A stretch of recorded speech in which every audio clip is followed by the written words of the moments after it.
Bienvenidos al Upside Down, o algo así. Si no se dieron cuenta, más que nada por la ambientación de qué vamos a hablar, se los explico ahora. Si bien las cosas que más me gustan a mí de Stranger Things, como Vecna, el Mind Flyer, los Demodogs, son cosas que no son reales, hay ciertas partes de la trama que sí son reales y sí sucedieron en el momento de la Guerra Fría.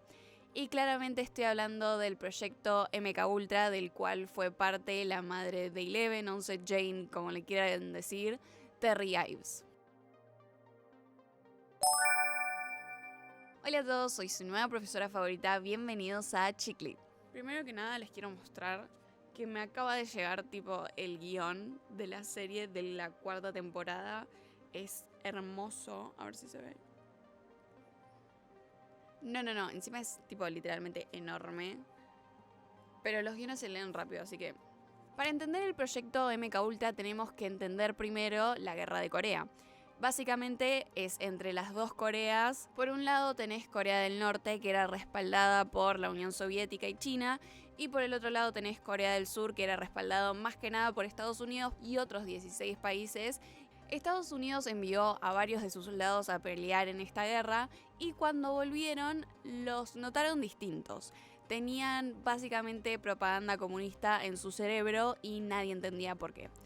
Por eso la CIA creó este proyecto MK Ultra para intentar lavarle el cerebro a las personas. Y si bien el lugar donde más se hicieron experimentos fue el Alan, que era un hospital psiquiátrico en ese momento, ahora se llama Alan Memorial Institute, en realidad se experimentaba en otros lugares, en el público en general, en cárceles con presos y también en hospitales sin que la gente sepa, que esa es la parte mala, que la mayoría tipo no eran ni voluntarios, ni querían, ni eran pagos, tipo directamente eran gente que entraban a este hospital, por ejemplo, era gente perfectamente normal que entraba por algún tema psicológico y se iba básicamente en un estado vegetal. En el podcast de la CBC que se llama Brainwashed, está muy bueno, son creo que 6-7 episodios, véanselo. Se habla más que nada de cómo fue el experimento y se habla de una mujer en específico. Esther Schreier, creo que se pronuncia así, fue una de las víctimas de este proyecto y fue una mujer que cuando la excedieron a este hospital, ella había tenido antes un bebé y había muerto 3 semanas después de nacer y ella medio que se sentía culpable, entonces tenía una mezcla de ansiedad y estrés postparto. Por eso su familia la mandó a este hospital, el Alan, que supuestamente había un médico increíble ahí que te curaba, que no sé qué. Y ella ya estaba embarazada cuando entró a este lugar y por eso vemos este reflejo con la madre de Eleven. Su vida antes de eso fue bastante difícil. Por un lado tenía a su papá que se había muerto a los 4 años y su mamá no mucho tiempo después había tenido una lobotomía que también era un procedimiento horrible de la época. Te metían un instrumento afilado en el cráneo para separar tipo tejido cerebral. Es un horror. Ya no se hace porque no, o sea, ella en este caso tenía un tumor cerebral. No lo va a arreglar el hecho de que te hagan una lobotomía, te juro que no. Después de que ella estuvo bastante tiempo sin una familia, se entrenó para ser enfermera, conoció a su marido con el que tuvo hijos. Como ya les conté, el primer hijo no fue próspero, pero su segundo hijo, Lloyd, que es una persona que sigue hablando hasta el día de hoy del proyecto de MK Ultra, ya estaba dentro de ella cuando la internaron en el Alan. Ahora vamos a hablar un poco de quién fue el responsable de todo esto que estaba pasando. Además de la CIA, tenemos al doctor Donald Ewing Cameron. Un doctor que básicamente jugó a ser Dios por más de 10 años y elegía qué hacer con la cabeza de la gente. Lo que él pensaba es que básicamente las personas que estaban en la institución tenían que volver a un estado infantil para, digamos, borrar todo lo que tenían en su cabeza y empezar de cero a formar las ideas que él quería. Esto lo hacía a través de drogas, electroshock y otros experimentos que vamos a hablar después. Pero más que nada lo que él quería era tener un lienzo en blanco para poner todas las ideas que él quisiera dentro de la cabeza de estas personas. ¿Cómo lo hacía? El proceso se llamaba Psychic Driving, que básicamente se trataba de ponerle a estas personas 20 horas de cintas que dijeran los mensajes que él quería que escucharan. Depende del paciente qué mensaje era, pero hay un paciente en este documental que dice que querían que él pensara, tu mamá te odia, tu mamá te odia, tu mamá te odia, y eso lo escuchaban 20 horas, tipo todo el tiempo. Esther fue internada en febrero de 1960 y se entiende, según sus documentos del Alan, que para marzo del mismo año ya no podía ni comer por sí sola, ni ir al baño por sí sola, ni hablar, y no sabía quién era su esposo de ese momento, ni que había tenido un hijo antes. Básicamente perdió todo el conocimiento y tuvo que volver a aprender a vivir desde cero. Las técnicas que se usaban en ese momento en los pacientes eran, por un lado, la tortura por ahogamiento, que era básicamente ponerte en una tabla, más que nada, porque la técnica era distinta dependiendo de dónde estés. Pero te ponían en una tabla de cabeza, prácticamente tipo estabas mirando para arriba, te ponían un trapo sobre tu cara y te mojaban para que sientas la sensación de ahogamiento, de no poder respirar, cosa que es súper peligrosa porque claro, primero que nada te entra agua a los pulmones y después si el cerebro no recibe oxígeno puede tener distintas respuestas que no son buenas para las personas que lo están sufriendo, claramente. Además, también se habla de la privación del sueño, la exposición a temperaturas muy extremas, también a sonidos muy fuertes o dolor muy intenso. Y Cameron estaba teniendo problemas con todos estos métodos, hasta que un amigo suyo, porque básicamente era eso, que se llamaba Donald Hebb, fue el que creó esta idea de la privación sensorial. Si bien él lo hacía de una manera un poco más ética, que era pagándole a estudiantes una buena cantidad de plata en ese momento, también era un hijo. Básicamente se les pedía que se acuesten en una cama de hospital, que era como medio encerrada por un cubículo, se le ponía un sonido tipo en blanco, digamos, y se les ponían las famosas tipo gafas para taparles los ojos, y en la almohada le ponían distintas cosas que querían que ellos escucharan. Estas personas que lo hacían más que nada eran estudiantes que podían decidir si quedarse o no en este experimento.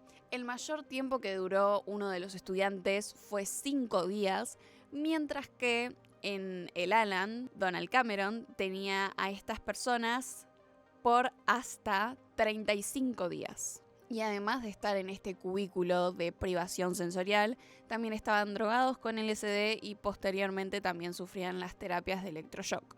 Y si todo esto les suena conocido, es porque lo es. El Allen Memorial Hospital, un espacio donde se llevaban a cabo experimentos en humanos, se puede relacionar con el laboratorio de Hawkins, donde estaban Eleven y sus hermanos.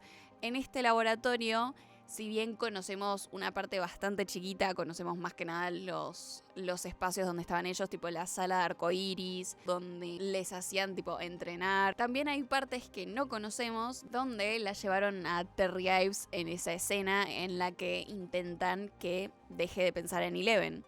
Así que sabemos que en otra parte del mismo laboratorio hay un espacio donde están habiendo terapias de electroshock. En el caso de Terry la podemos relacionar con esta mujer llamada Esther, quien estuvo también embarazada durante los experimentos que le hicieron a ella. Por otro lado, cuando Hopper y Joyce van a ver a Terry, la ven que está en un estado bastante similar al que estaría Esther después de los experimentos, que básicamente estaba siendo cuidada por su hermana porque no podía vivir por ella misma y lo único que hacía era repetir palabras constantes. Además, su hermana cuenta que en la facultad Terry fue parte del MK Ultra y que le habían pagado bastante dinero para que ella fuera parte del mismo, pero después, cuando se enteraron que estaba embarazada, le habían robado a Jane. En estos experimentos que hicieron con ella se hablaba de la privación sensorial y también de las drogas alucinógenas. Las únicas diferencias entre ellas dos es que Terry en ese momento no sabía que estaba embarazada y Esther sí,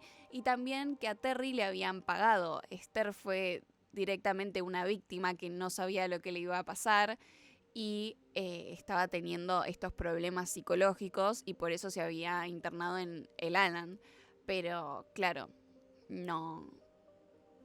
La resolución de Terry fue distinta a Esther porque Esther pudo volver a aprender todo lo que tenía que aprender y ser una buena madre para su hijo. Y Terry le sacaron a su hija y tampoco podía rehacer su vida porque era básicamente un vegetal. Cameron fue el doctor que se encargaba de llevar a cabo estos experimentos, al cual lo podemos relacionar con el doctor Brenner. En la segunda temporada también nos enteramos que Brenner lo que hizo con Terry fue que cuando ella fue a buscar a Jane a las instalaciones del laboratorio, le pidió a sus trabajadores que le hicieran terapia de electroshock para que se olvidara de que tenía una hija y para que quedara en ese estado. Jane vio todo lo que le pasó a su mamá a través de esta privación sensorial que se autohizo en ese momento, pero que también la sometían a esa privación sensorial en el mismo laboratorio. Si bien en ese momento ella lo hizo solo con la televisión de fondo y fue lo suficientemente fuerte para entrar en la mente de su mamá, ella también lo hizo en una pelopincho, con una radio, en el famoso tanque del lab, lo hizo en una bañera, lo hizo en un freezer lleno de hielo y también lo hizo en un baño con duchas prendidas. Y al igual que la serie, y creo que es la parte más triste, ninguno de los médicos que estuvo a cargo de todo este experimento sufrió alguna consecuencia por ello. Básicamente salieron impunes y arruinaron un montón de vidas. Aunque la CIA sí aceptó que se hicieron experimentos y fue investigada, al igual que el FBI y la IRS, se dice allá, que es básicamente el área de impuestos de Estados Unidos, que básicamente querían saber cuánta plata se había gastado en este experimento y es mucha plata. Lo voy a poner acá abajo en números para que vean la plata que es. Y bueno, con ese triste final termina este especial Stranger Things. Probablemente pueda hacer más videos de Stranger Things si me lo piden. Cuéntenme de qué quieren que hablemos y claramente lo van a tener porque me encanta esta serie y me encanta todo el universo de Stranger Things. Sé que salieron bastantes más libros de los que podríamos hablar también. Y cuéntenme más que nada si les gusta la serie, si les gusta la última temporada que está saliendo ahora, si todo lo que está pasando les gusta, porque hay cosas que a mí me encantan y hay cosas que yo digo, ¿qué está pasando? No entiendo nada. Así que nada, chicos, nos vemos la semana que viene en Chick Lit.